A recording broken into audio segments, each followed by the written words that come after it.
Imagine scientists have fully decoded the genome of an extinct animal. Theoretically, this is the first step toward reviving it. But can they actually recreate a living, healthy organism? It seems the DNA sequence alone isn't enough. Even if it's inserted into a suitable donor cell, there would still be numerous challenges. The cell needs the correct epigenetic profile. And the embryo must receive precise developmental signals at the right time to grow without defects. That's exactly what we'll discuss today. We'll also cover phenotypic plasticity, how a single genome can produce multiple body forms, and other related topics. I've always been fascinated by how complex organisms emerge from many cells sharing the same genome.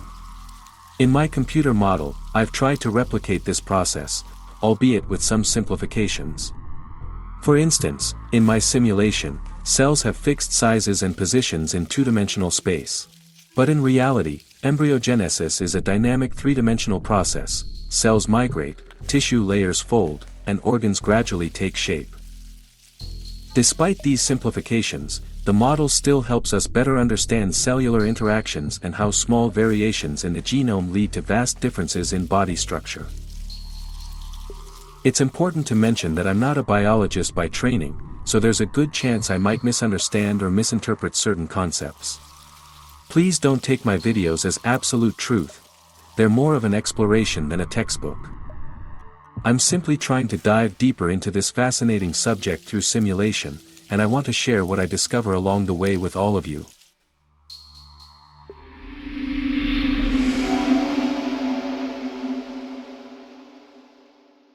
Let's start by revisiting how gene regulation works and then add new capabilities available to cells. This is a cell. Let's imagine its genome as program code, where each gene acts as a function producing either proteins or functional RNA molecules. Some substances are used to give the cell specific properties, while others regulate gene activity and transmit signals between cells. I'll refer to them as morphogens. For successful functioning, the cell needs certain genes expressed at particular moments. Therefore, every gene expresses only under specified conditions. This task falls upon regulatory networks distributed across the entire genome.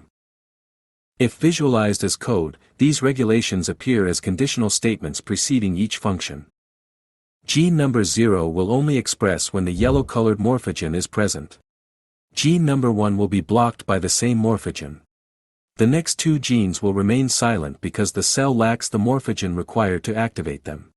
Gene number 4 requires both yellow and green morphogens, meaning it will currently be active. If the yellow morphogen disappears from the environment, a completely different set of genes will activate. Thus, the presence of the yellow morphogen drastically influences the characteristics of our cell. This mechanism is very beneficial for unicellular organisms, allowing them to quickly adapt based on environmental conditions. But it's problematic for multicellular organisms. Cells in different tissues must maintain their core identities regardless of environmental fluctuations. They need some form of cellular memory. One way to achieve this is through positive feedback loops. For example, a gene can be activated either by the yellow morphogen or by another morphogen that's actually produced by that same gene's activity. This creates a self-sustaining cycle. Even when the yellow morphogen disappears, the gene stays active. Essentially, the cell remembers that it was once exposed to the yellow morphogen. I covered this mechanism in detail in the first video of this series.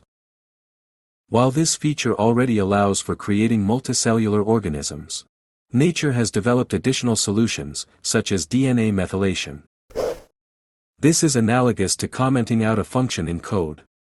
When a methyl group attaches to DNA, it blocks access to the gene information, preventing transcription even when all conditions for gene activation are met.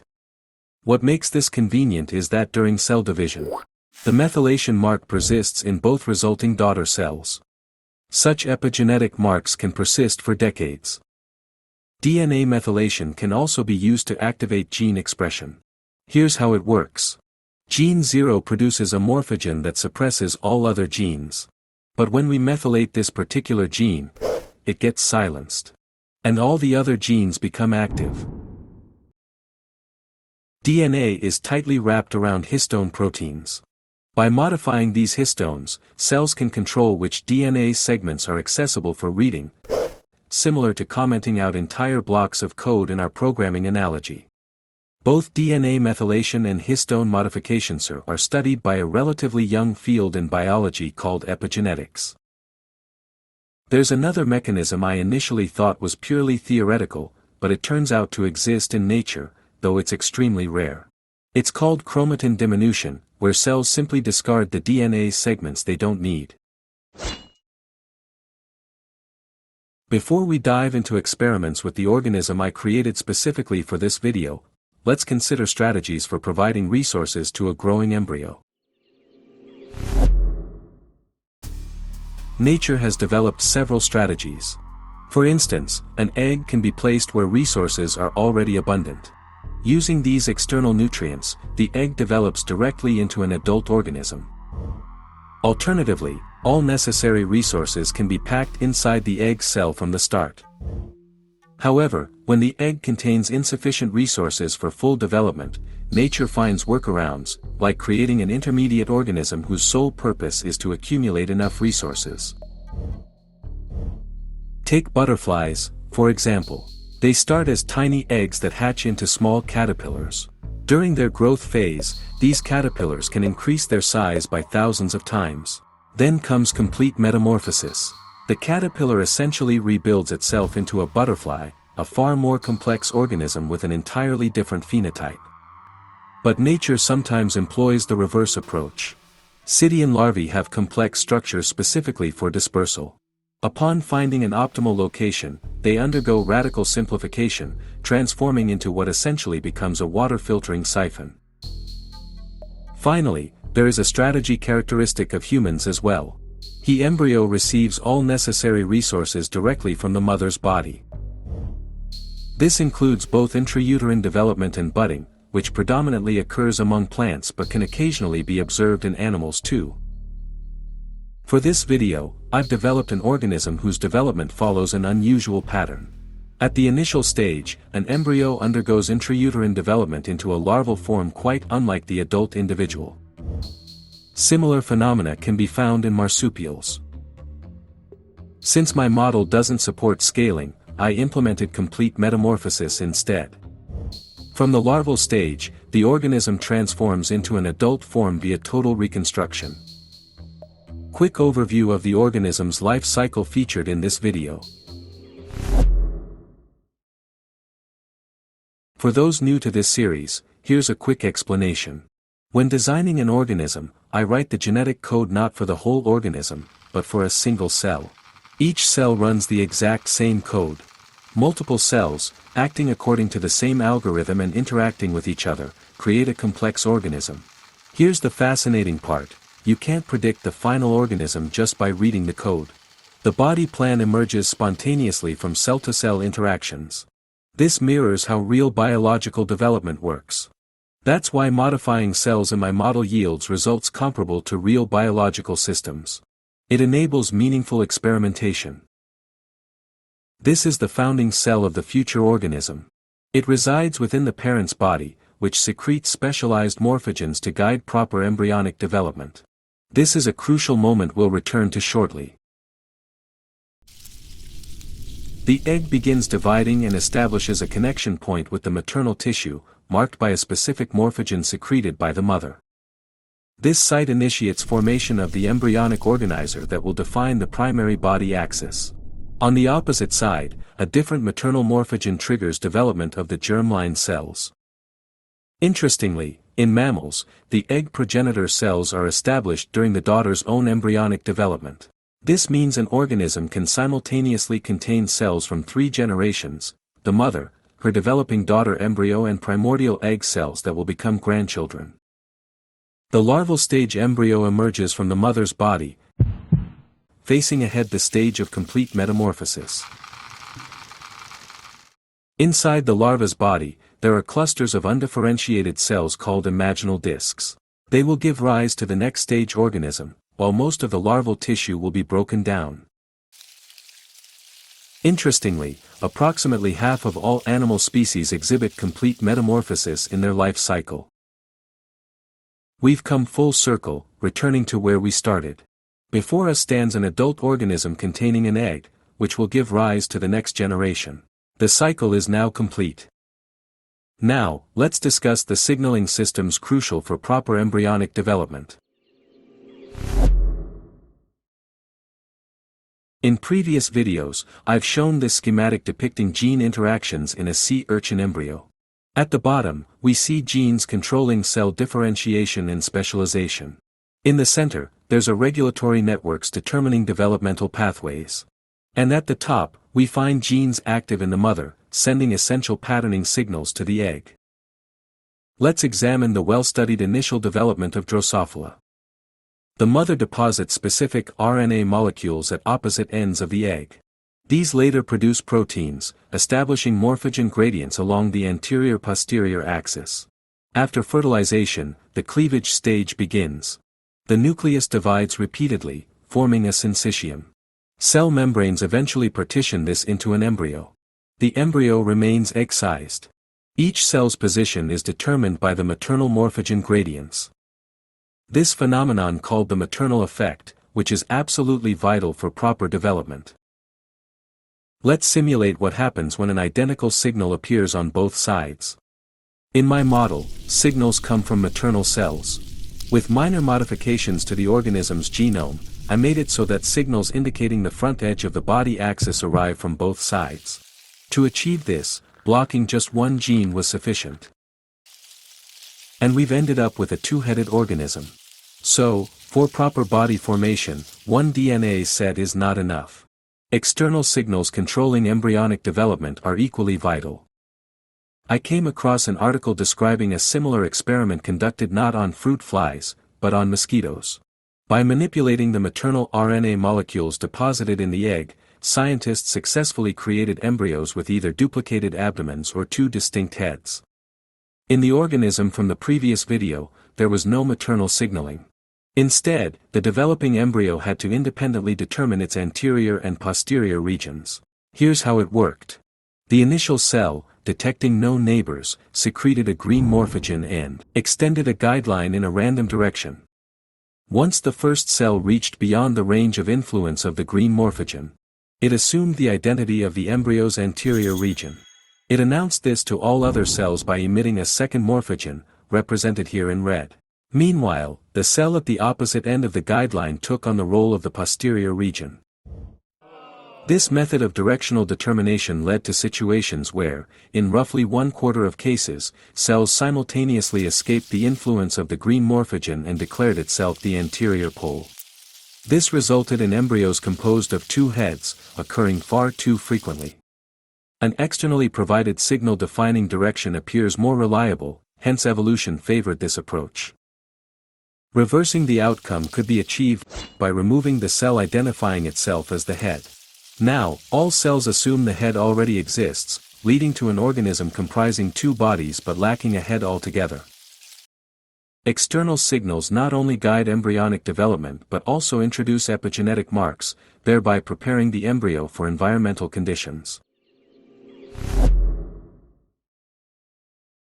Unfertilized eggs are well shielded from external signals that could alter their state.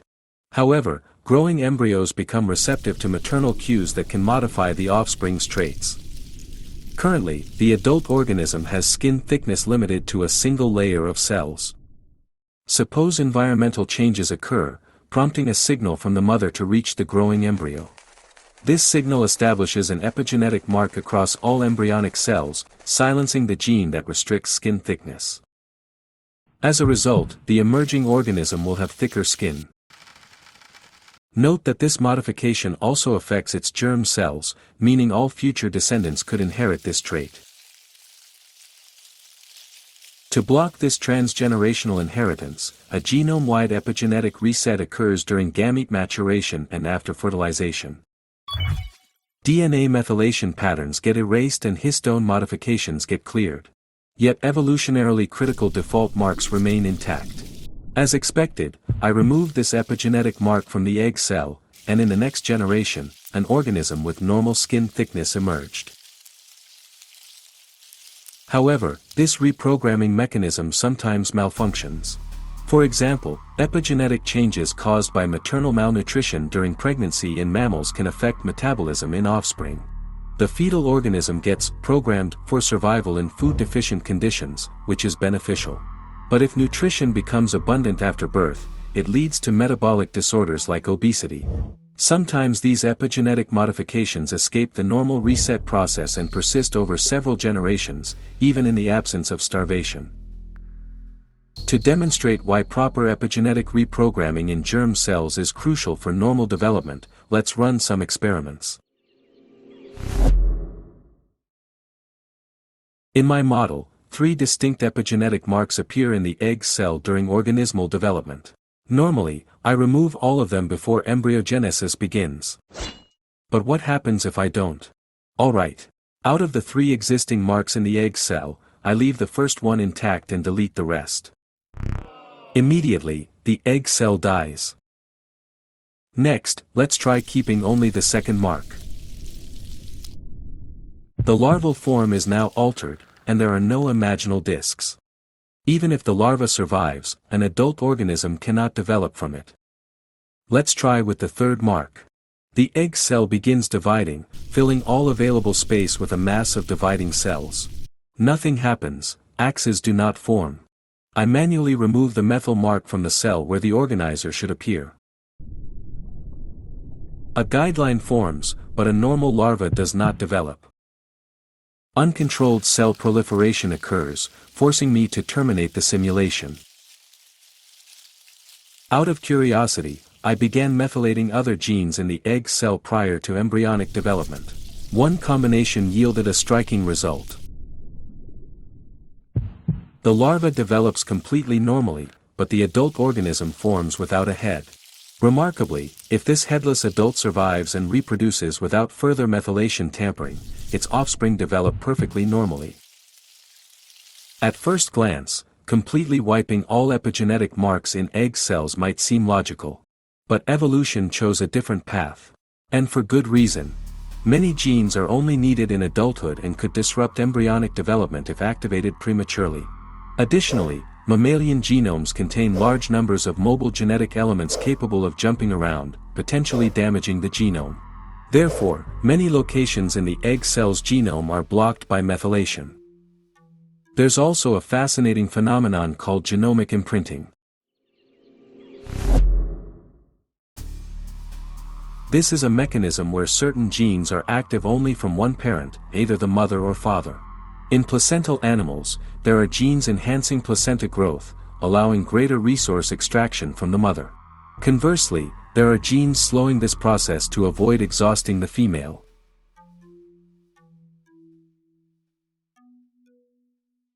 The genome of a fertilized egg consists of 2 identical sets of genes. One received from the mother and the other from the father.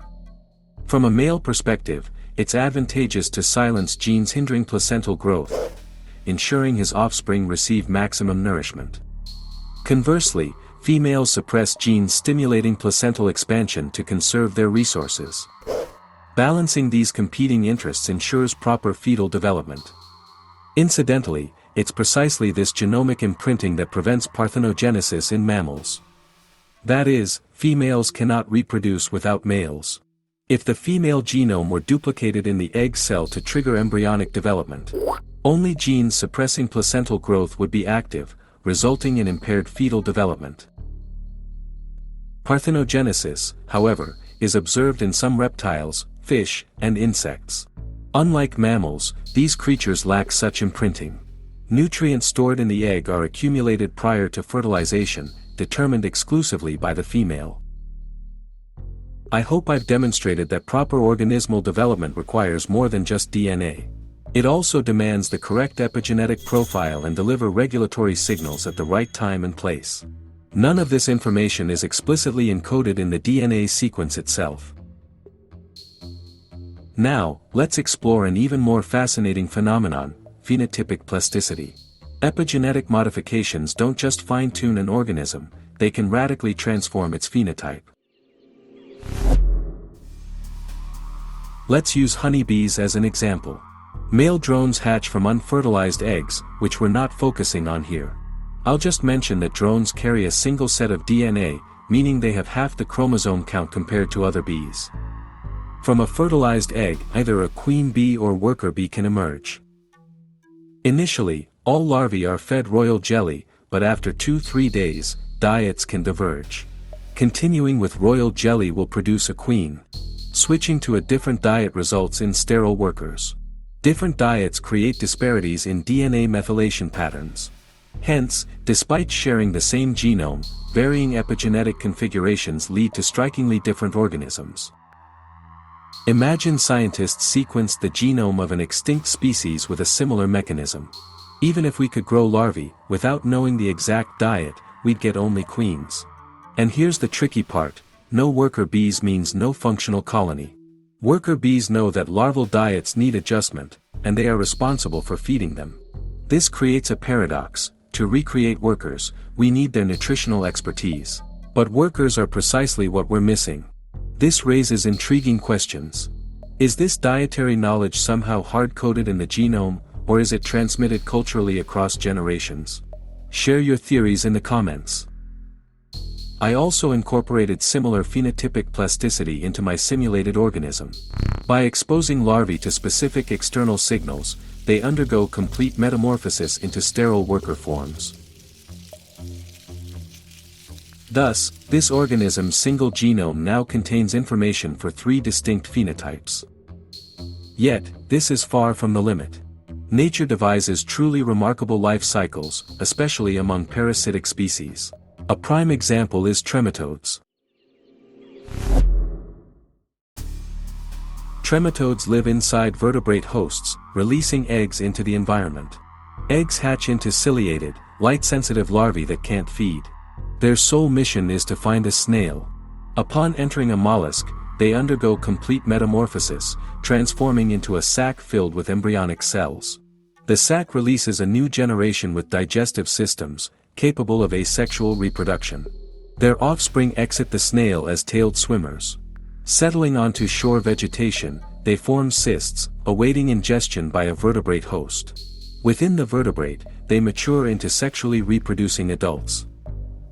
Here we witness radical phenotypic shifts across generations. That is, squares give rise to circles, circles to triangles, and triangles to squares again. Notice that these represent separate generations. Moreover, each generation may experience transformations involving complete changes in phenotype during its lifetime. All these diverse phenotypes are encoded within a single genome. Phenotypic plasticity indeed proves astonishing. Attempting to revive an unknown organism with such varied phenotypes would likely yield an intermediate stage, a freely swimming entity lacking a digestive system. Doomed to perish, it would fruitlessly seek a mollusk host. Scientists attempting this endeavor would surely face considerable puzzlement.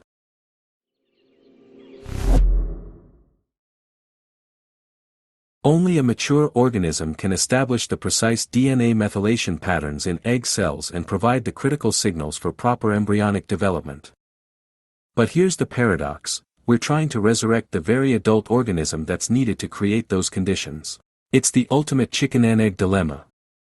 For placental animals, artificial womb technology might offer a solution, requiring experimentation with various epigenetic profiles and signaling pathways. Currently, research teams worldwide are conducting experiments with artificial wombs. Some promising examples include successfully raising premature lamb fetuses for 4 weeks in extrauterine support systems. Nevertheless, achieving a complete cycle from fertilized egg to viable neonate without developmental defects remains elusive. Hence, the challenge is substantial, and solutions haven't yet materialized even for existing species. When I began designing the organism for this video, I encountered the classic chicken or egg dilemma myself. Rather arbitrarily, I constructed something akin to an artificial womb housing an egg cell. This structure secreted 2 morphogens from opposite sides. Subsequently, I engineered the organism so that, in its adult form, it had a similar cavity with an egg cell and corresponding morphogens positioned appropriately. This hack allowed me to bypass the circular dependency entirely. If we perfect artificial womb technology, humanity might abandon natural pregnancy altogether. Without evolutionary pressure, our reproductive biology could degenerate through accumulated mutations. We'd become entirely dependent on the technology. Any technological collapse could threaten our entire species' survival. What do you think of this scenario? And now, for one final biological horror story. Given that the current organism exhibits two phenotypes with differing skin thicknesses, an experiment creating a chimera is possible. This is the famous cat, believed to be a chimera. A chimera refers to an organism composed of genetically distinct cells. We start with two fertilized eggs. One will give rise to an organism with thick skin, the other with thin skin. If the growing embryos merge at an early stage, before cell differentiation begins, a unified organism emerges, composed of cells originating from both sources. Half of the larva will display thick skin, the other half thin skin. Two of the three imaginal discs and the germ cell exhibit the thick-skinned phenotype. After metamorphosis, only minor body regions retain thin skin. Offspring from this organism will be uniformly thick-skinned. However, much more intriguing effects can arise. In the United States in 2002, a DNA test revealed that children did not belong to the woman who gave birth to them. Further investigation uncovered that she was a chimera. Our reproductive system originated from a twin sister absorbed during embryonic development. Let's replicate this situation. Position two starting embryos along the anterior-posterior axis. The resulting larva will have its entire front section displaying the thin-skin phenotype, including the imaginal discs. The rear section of the organism, including the germ cells, carries the thick-skin phenotype. After metamorphosis, all somatic cells of the adult organism will exhibit the thin-skin phenotype, whereas the egg cell inherits the thick-skin trait from the non-existent sister. Subsequent offspring will therefore inherit thick skin. The thin-skinned sister lived her life, but her descendants will actually belong to her unborn twin. In the previous example, two closely related organisms fuse together. More intriguing scenarios arise when combining representatives of different species, as was accomplished with sheep and goats. Cells from goat embryos were added to sheep embryos, resulting in two interspecies chimeras. Note that these are not hybrids. Different sections of their bodies belong to different species. Most remarkably, tissues from distinct species managed to collaborate, forming a viable organism. That's all for today. Over the past months, I've immersed myself in studying the inner workings of the genome and cell interactions in multicellular organisms. Perhaps in the future, I'll create a new artificial life simulation incorporating these new insights. Don't forget to hit like, subscribe, and leave a comment. Special thanks to everyone supporting me on Patreon. See you next time.